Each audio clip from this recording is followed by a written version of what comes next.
Howdy. I have been doing some research um, on vaccines.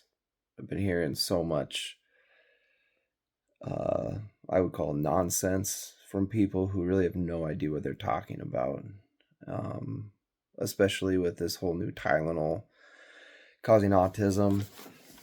And then these pregnant mothers taking Tylenol and overdosing. It's really sad. Um, and just so unnecessary. But I just wanted to have a little talk about vaccines and their efficacy. Um, there's obviously two camps, right? There's the people that think that vaccines are a godsend, that where would we be without vaccines? And, the vaccines that they tend to bring up the most are what polio, smallpox, maybe measles. Um, let's just talk some numbers. Um, so I looked it up, and just a 0.01% mortality rate for a disease is considered low. The in 19 the polio vaccine was introduced in 1955. In 1954, there were 1,800 deaths. So the year before the vaccine, we really needed this vaccine because of less than 2,000 deaths. We had 162 million people, and it was our population. This is just America. This isn't worldwide. I just looked up in America because we are the most vaccinated country in the entire world. But we had 162 million people. We had less than 2,000 deaths. We had a 0.0000018% mortality rate the year before the vaccine came out. The deadliest year ever for polio was just over 3,000 deaths. That was a few years prior. Again, astronomically small percentage of the population. Now, obviously, that you don't just die from polio. There are other complications that can happen. You can become paralyzed, and there's, I think, one or two other somewhat serious potential side effects. But other than that, I think it's like 70% of polio cases are asymptomatic, and another like 15% are essentially like having a cold, like you're just like down and out for a week or two. Anyway, that same year, 0.00012% were paralyzed. That was it. That is not numbers that justify a potentially dangerous vaccine. Smallpox. The vaccine was introduced in 1796. They had very little data on smallpox at the time, actually. They didn't actually track the mortality rate until after the vaccine had been introduced and had been around for quite a while. So it was hard to get numbers, but they estimated between 1775 and 1782, so over the course of 7 years, there was roughly 18,000 deaths a year from smallpox. Again, this is estimated. Um, so that would be a 0.004% mortality rate. Again, 0.01 is considered low. 0.004. Smallpox does not have a huge list of long-term side effects either. Um,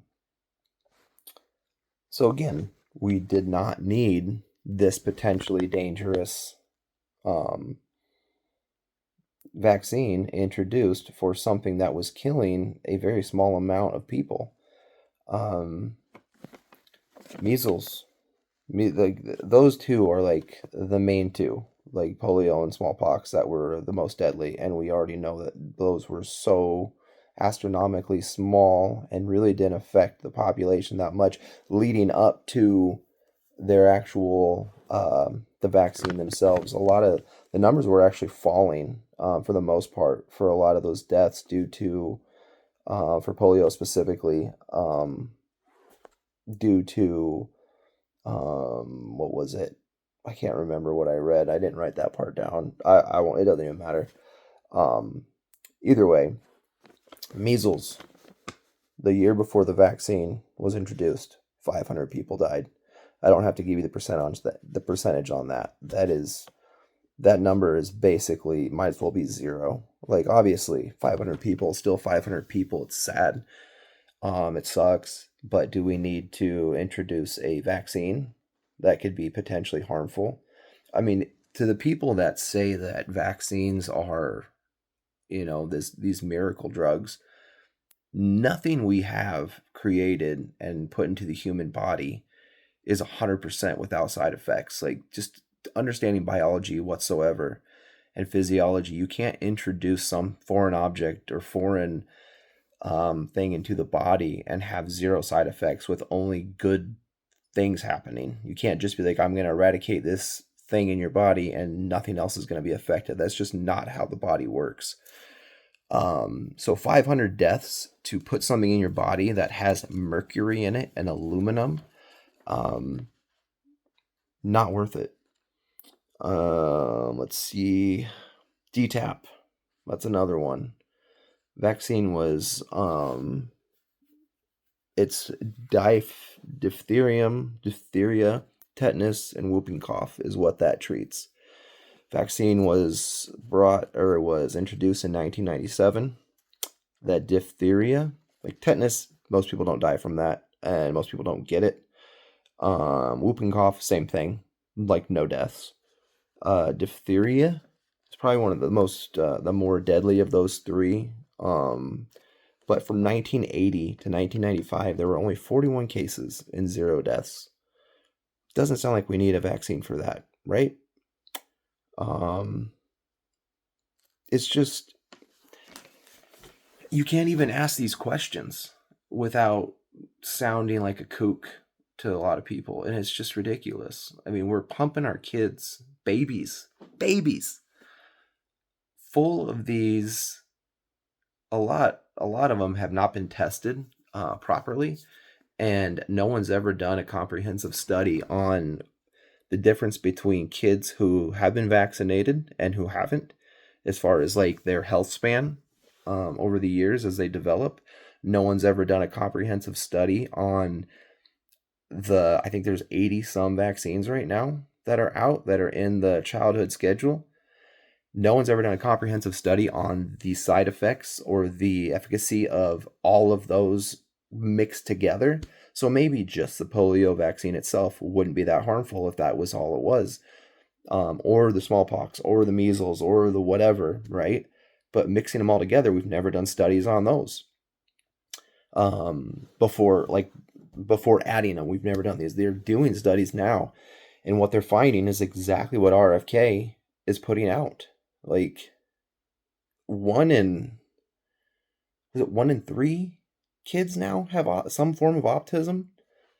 And I don't think that, that vaccines are the sole cause of autism. I think it has to do with a lot of things, maybe microplastics, maybe pesticides, maybe, just highly processed food, pollution, just, brake dust in the air. There's so much brake dust in the air. It's insane. But do I think that vaccines are definitely part of the problem? Absolutely.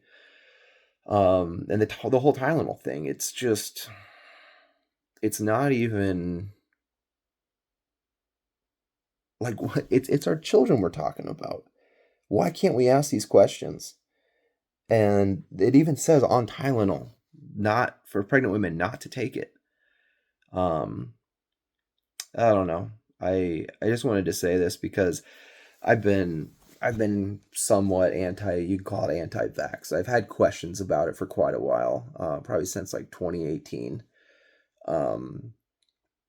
There's been quite a few people that I've been sending, kind of spamming, like anytime I see a good video about vaccines and the potential risk, I send it to some friends of mine that have kids, especially young kids, or or friends of mine that are planning on having kids soon, because it's just, and I'm sorry, because I've definitely, there's a couple friends specifically that I've probably sent 100 videos to in the last six months. I know it gets old, and I'm sure most of the videos are probably ignored, but I mean, I only do it because I care, and I wish that I had known what I know today when I had babies. Luckily, Logan's been barely vaccinated. Beckham's been somewhat vaccinated, and either way, like I said, I only send them because I care, and I just, people are too afraid to ask questions, and too afraid to just stand up and say, I don't think I'm going to vaccinate my kid, or maybe I'll wait. They're too afraid of looking weak, or not weak, but looking weird or being judged. It's like, these are your kids. Who cares what other people think? If there's even a chance that a vaccine is going to hurt your child in any way, like, don't do it. Or at least do some more research before you start jabbing them full of chemicals. Um, and the fact that the vaccine companies are completely immune from litigation, that right there should be a red flag. I mean, if you actually dive down the rabbit hole, there's so many red flags. Um, and I'm not saying if you want to vaccinate your kid, there's anything wrong with you, but I do think that if you're one of the people that thinks that it's wrong to even ask questions, or if as soon as you hear anything about a vaccine, you like being bad, you're like, oh, crazy conspiracy theorist. You have your head in the sand, and you should really do some research, because there's way too much information out there right now to ignore. And that goes with a lot of things, but for now we're just talking about this topic, and I just wanted to put it out there. Again, I don't know who's all going to listen to this. This is a long video of me just rambling. I'm not great at making videos yet, but yeah, we definitely don't need 85 vaccines for kids, especially for things that are not deadly, are not remotely deadly. And that's not saying that no one, again, I'm not saying that they're not dangerous whatsoever, and I'm not saying that we shouldn't try to protect our kids from those things, but the risk of the vaccine, I believe, far outweighs the risk of potentially contracting one of these diseases. And even if you did contract one of the diseases, your chances of survival are very good as long as you're healthy. So, yeah, I think that's it. Deuces.